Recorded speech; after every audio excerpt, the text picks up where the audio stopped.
Well, hello again. Very happy you're joining me for another devotional. My name is Marco Arroyo, the preacher with the Seagoville Church of Christ. And again, I'm happy that you're here. We're going to be in 1 Corinthians 3 if you want to turn there with me. 1 Corinthians 3. I just want to say I'm actually uploading this devotional a little bit later than I normally do. And there's reasons for that. I had a plan for the original devotional, what this was actually going to be originally, but it just, some things happened and it didn't pan out, and so I had to do something else and do that right now.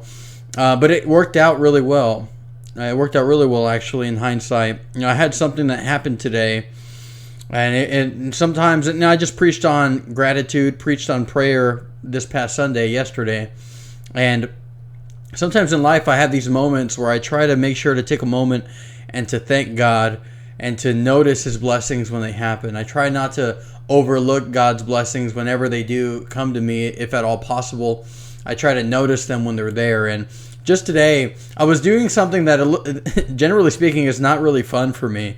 I was taking a box of books that I had at my house that didn't fit in my home, bookshelves in my home office. So I was taking them to the church building and to set them up there in my library, there with all my books at the church building, at my office there. And when I was unloading these books, I was standing in front of a section of books written by the late brother Thomas B. Warren. And I was looking at those books, and as I was looking at them and standing in front of that's where I set the books down.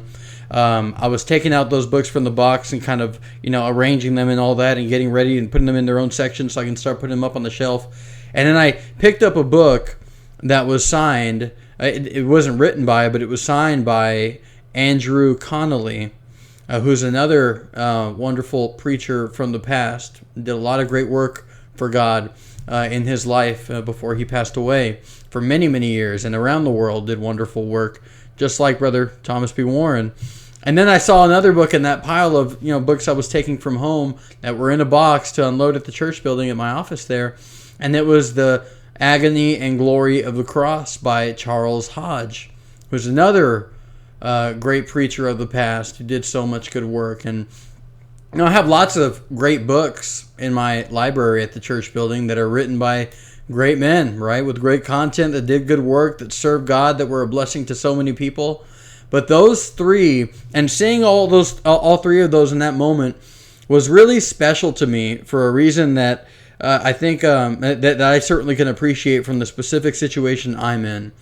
All three of those men at one point worked with and worshipped at the Seagoville Church of Christ.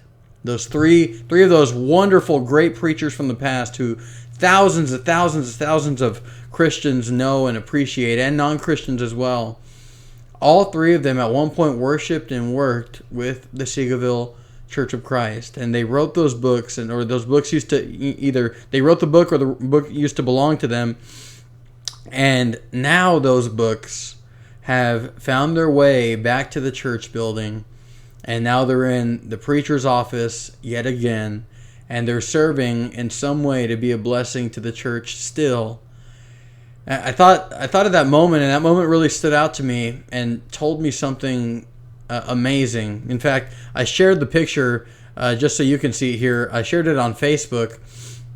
Here's the book by Charles Hodge, The Agony and Glory of the Cross. Here's the book that belonged to A.M. Connolly, Andrew M. Connolly.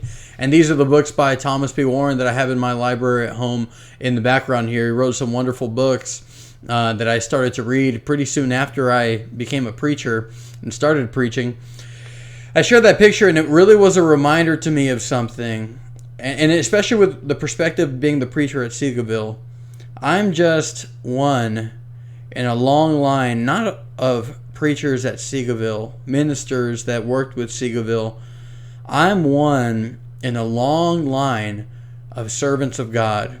That throughout the course of human existence, I'm just the next servant in line to spend his life serving God, to give his time, all his effort, all his ability, all of his talents, everything that he can in a way that pleases God.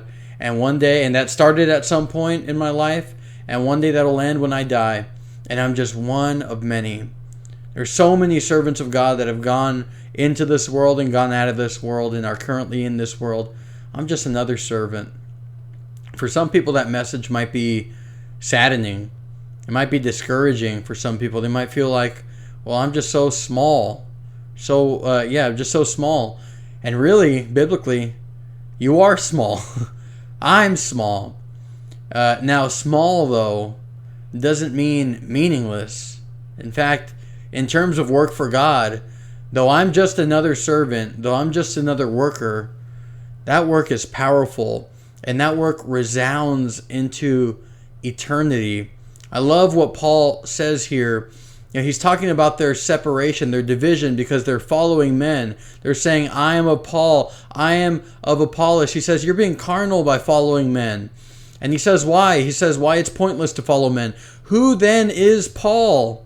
And who is Apollos but ministers? The Greek word there is the word for servants, through whom you believed, as the Lord gave to each one.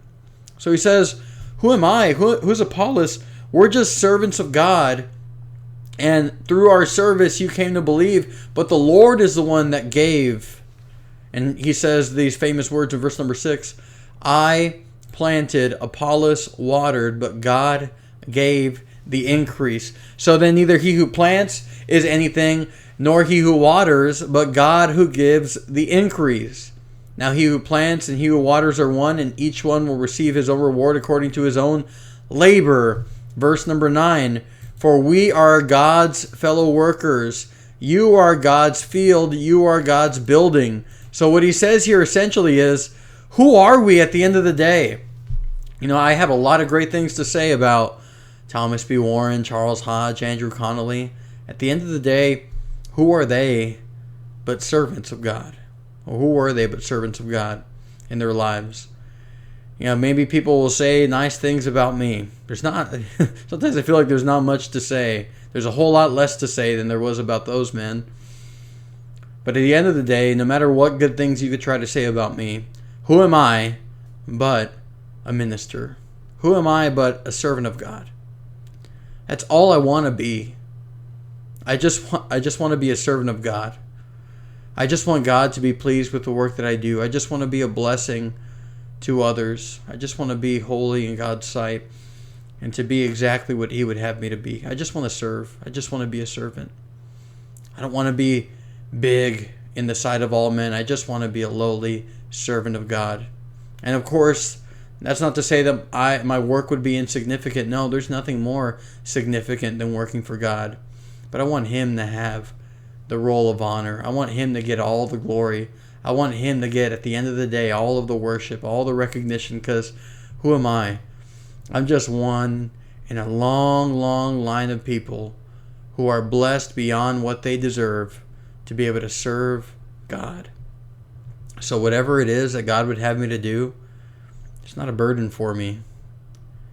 It's not something that I look at and resent God for it. No, I'm so blessed, even just to have the opportunity to offer something to God that He desires, to offer something to God that He accepts, something that God cares about when He sees it from me and offered from me. What a beautiful, beautiful thought is that I can offer something that God enjoys, offer something that God accepts. What a blessed person I am just to serve God. What I want to encourage you with this week, be a servant of God. And as far as your prayer life, I want to encourage you to pray, and when you pray to God, ask Him to help you to remember who you really are, who you really should be at the end of the day. We're all here upon this earth to serve. We're all here upon this earth to do God's will. Ask Him to help you remember that. Also, when it comes to your Bible study, Bible reading, and things like that, when you read, notice the prophets, notice any single servant of God throughout the Bible. And those who thought too highly of themselves were not high up for very long. Those who exalt themselves will be humbled, right? And we're told to humble ourselves under the mighty hand of God, 1 Peter 5 and verse number 6, and He will do the exalting. You notice in all those faithful people of God throughout the Bible, and whenever you're reading about servants of God and their perspectives, notice the humility. Notice that they understood, I'm just a servant of God. And there's nothing greater than I could be than that. And to be God's servant for all the days of my life and to live with Him for all of eternity. What a beautiful, beautiful idea. But as far as your mindset now, what I want to encourage you with this week is to take time to remind yourself of that. Especially when service for God becomes a greater sacrifice in your life. When service for God becomes more difficult than it was yesterday. Remind yourself, I'm here for this. I'm here to serve. I'm here to do God's will. And this is the greatest thing that I could ever do. Serve God. Go out there and be a servant of God this week. One in the long line of many who are doing the greatest thing any human will ever do, which is to humble themselves under the mighty hand of God and serve Him and serve their neighbor. Love Him and love their neighbor. What a beautiful, blessed life we can live for Him. I love you. I'm praying for you always. May God bless you. I'll see you, Lord willing, next week. Take care.